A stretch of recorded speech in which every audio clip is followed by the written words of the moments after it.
예, 여러분 반갑습니다. 7월 18일 금요일 아침입니다. 금요일이라 그러니까 이제 또 한 주간 이렇게 또 다 지나갔구나 하는 느낌이 되시죠? 또 방학을 맞아서 학급 가운데 또 미진했던 부분 마무리하는 친구도 있을 거고요.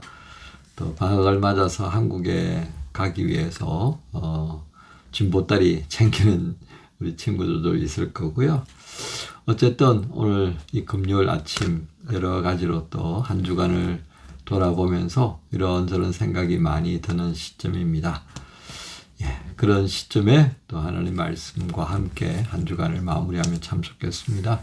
오늘 에스겔서 10장 말씀입니다. 10장 가운데에서 함께 봉독할 말씀은 1절부터 5절까지만 우리 함께 봉독하십시다. 1절부터 5절까지입니다. 이에 내가 보니 그룹들 머리 위 궁창에 남보석 같은 것이 나타나는데 그들 위에 보좌의 형상이 있는 것 같더라. 하나님이 가는 배 옷을 입은 사람에게 말씀하여 이르시되 너는 그룹 밑에 있는 바퀴 사이로 들어가 그 속에서 숯불을 두 손에 가득히 움켜가지고 성읍 위에 흩으라 하시매 그가 내 목전에서 들어가더라. 그 사람이 들어갈 때에 그룹들은 성전 오른쪽에 서 있고 구름은 안뜰에 가득하며 여호와의 영광이 그룹에서 올라와 성전 문 지방에 이르니 구름이 성전에 가득하며 여호와의 영화로운 광채가 들에 가득하였고 그룹들의 날개 소리는 바깥들까지 들리는데 전능하신 하나님이 말씀하시는 음성 같더라. 아멘. 에스겔서 10장 말씀 제목은 차마 성전을 떠나지 못하시는 하나님, 차마 성전을 떠나지 못하시는 하나님이라는 제목으로 함께 나옵니다. 우리는 에스겔서 1장에서 보았던 것처럼 하나님의 영광을 다시 보게 됩니다. 하나님의 영광스러움은 무소 부재하듯이 그렇게 나타나시죠. 그런 것처럼 오늘 10장 전반적인 부분, 특별히 9절 이하에 보면 에스겔서 1장에서 보았던 그런 바퀴가 있고 자유자재로 움직이면서 영이 움직이는 대로 그 형상이 이제 움직여가는 것들을 보게 되었습니다. 그런데 오늘 이와 같은 하나님의 영광을 다시 한번 보여주는 이유가 무엇이겠습니까?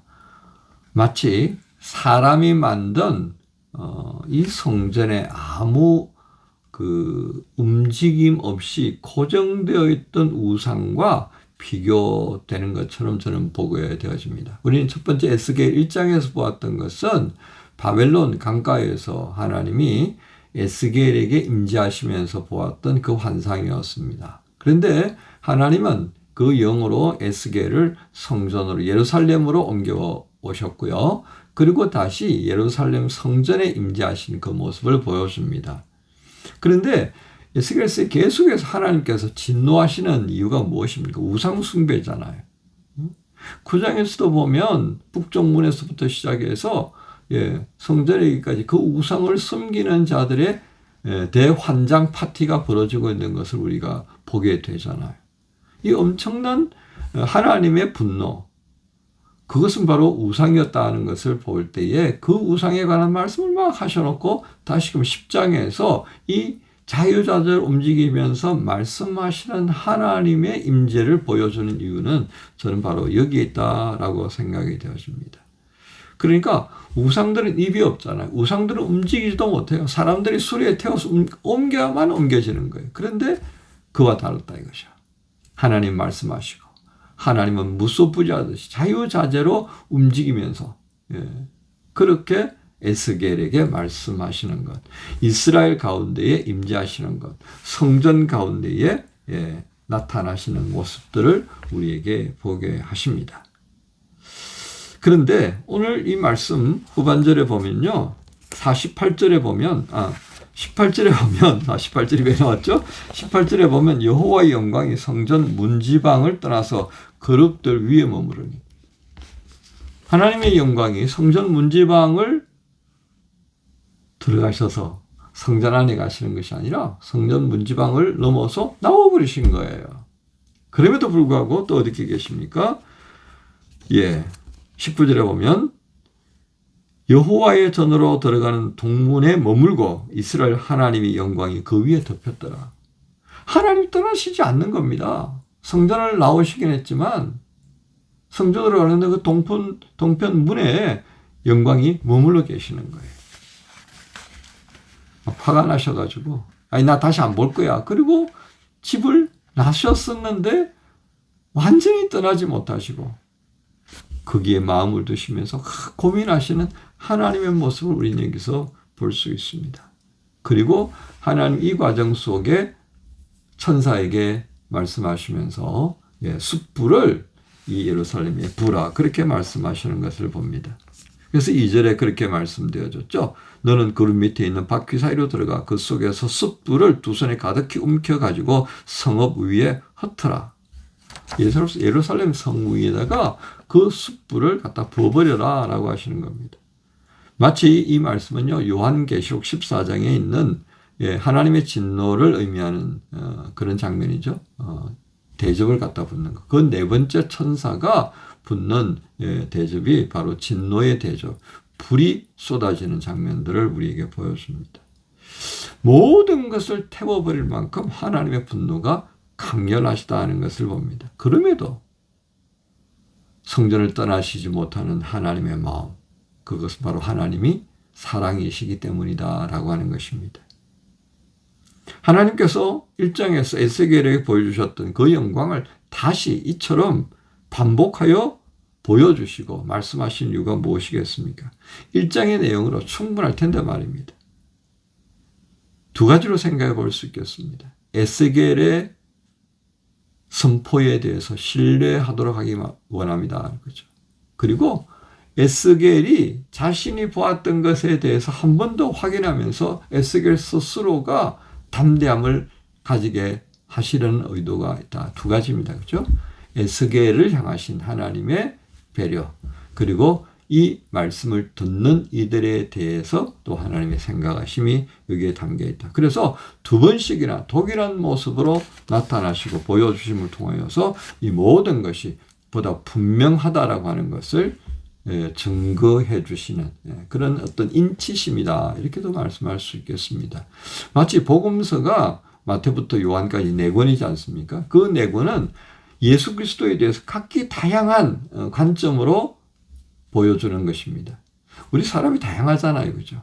그래서 저는 설명할 때 그 당시에 내 공동체가 예수 그리스도를 어떻게 이해했는지, 어떻게 그 예수님의 모습을 정리하고 있었는지를 보여주는 것. 그렇게 해서 우리는 예수님에 대해서 매우 다양하게 이해하고 그리고 그것을 통해서 성령께서는 예수님에 대해서 매우 구체적으로 소위 말하는 입체적으로 예수님을 이해할 수 있도록 도와주신다. 이렇게 말씀할 수 있겠습니다.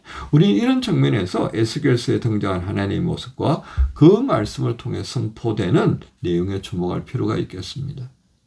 앞에서 나누었던 것처럼 차마 성전을 완전히 떠나지 못하는 하나님의 마음을 먼저 좀 헤아릴 수 있어야 되겠습니다. 우리를 사랑하시는 하나님, 매우 정말 다양한 방식으로 하나님은 우리를 사랑하신다라고 하는 것을 보여주셨습니다. 그럼에도 불구하고 어떻습니까? 에스겔서에 등장하는 것만 보아도 참 안타까울 수밖에 없을 것입니다. 저와 함께 이사야서와 예레미야서를 함께 아침마다 듣고 했던 이들은 그 이스라엘 백성들의 어리석음을 잘 이해할 수 있을 것입니다. 이것이 얼마나 안타깝습니까? 매우 다양한 방식으로 그렇게 보여주심에도 불구하고 그 어리석은 마음은 헤아리지 못하는 것이 정말 하나님의 사랑이었습니다. 그것을 보고 아멘으로 응답해야 될 그 입술 아니겠습니까? 그런데 그 눈과 입술은 다른 것에 마음을 두었기 때문에 이렇게 동일한 것을 보여주시고 말씀하시는 그 하나님의 사랑에 대해서 외면하는 거죠. 눈이 가려져 버리는 거죠. 그래서 오늘 우리는 이 말씀을 읽으면서 묵상하면서 이렇게 스스로에게 물을 수밖에 없습니다. 과연 지금 나는 무엇에 관심을 두고 있느냐 하는 것입니다. 소위 말하는 나는 무엇을 지금 보고 싶어 하지? 나는 무엇을 지금 듣고 싶어 하지? 하는 것입니다. 우리 구장의 말씀에서 하나님께서 당신의 것이라는 의미로 사용된 그 이마에 표시하는 타오라고 하는 것에 대해서 나누었습니다. 이는 나의 소유, 그 말이죠. 하나님의 소유된 우리, 과연 그 소유다움이 무엇인가 우리가 좀 생각해 봐야 하겠습니다. 마나임 시내 중심가에 파라데 플라츠에서 바사투움까지 이르는 그 메인 스트리트가 정말 중요한 패션 거리죠. 그게 보면 정말 유명 메이커들이 쭉 있고요.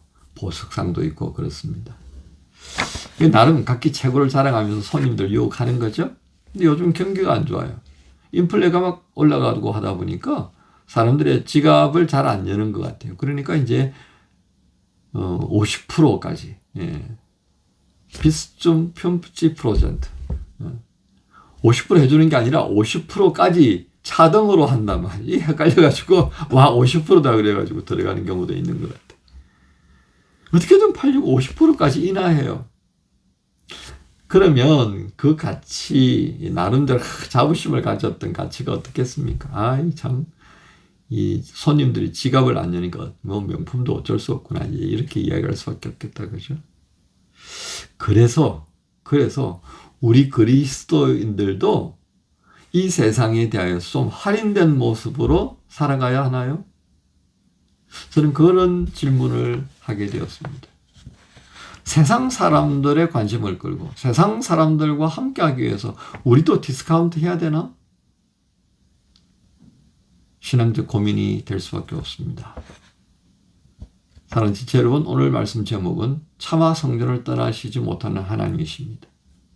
하나님의 백성으로서의 정체성, 자부심, 그 어느 것 하나도 유지하지 못했던 그 백성들을 향하여서 진노하시지만 그래도 그들을 완전히 떠나시지 못하고 고민하시는 하나님. 오늘 이 세상에서 디스카운트 되어버리고 있는, 디스카운트 되어야 한다라고 생각하는 우리들의 모습을 향해서 주님은 어떤 마음이실까요? 한 주간에 우리의 삶을 정리하면서 다시금 우리가 하나님의 소유된 백성이라고 하는 이 자부심 있는 삶의 모습을 또 한번 갖추리면서 다듬어야 하지 않을까요? 한 주간을 마무리하는 여러분 모두를 우리 주님 예수님의 이름으로 축복합니다. 주님 감사합니다. 단식하시고 슬퍼하시고 그러면서도 그 백성들을 완전히 떠나시지 못하는 하나님의 그 사랑의 마음을 또 한번 보여주셨습니다. 그렇게 사랑하시는 하나님께 마음을 두고 살아야 할 텐데 이스라엘 백성들처럼 과연 우리도 다른 것에 마음을 두고 살아가는지요. 주여 우리의 마음을 붙들어 주시고 주께서 주신 그 사랑에 합당한 모습으로 주와 대면할 수 있도록 저희를 인도하여 주옵소서. 예수님의 이름으로 기도합니다. 아멘. 예수 내 기쁨 되신 주 그 이름 찬양해 나의 유일한 참된 안심 예수 완전한 그 이름 능력의 하나님 내 맘 주의 나라 이루시네 예수 영원히 함께 하시고 우리 다시 세우시네 그 사랑 무엇도 끊을 수 없네 예수 온전한 소망 되시고 무너진 맘 채우시네 그 약속 우리 결코 놓지 않네 예수 내 기쁨 되신 주 그 이름 찬양해 나의 유일한 참된 안심 예수 완전한 그 이름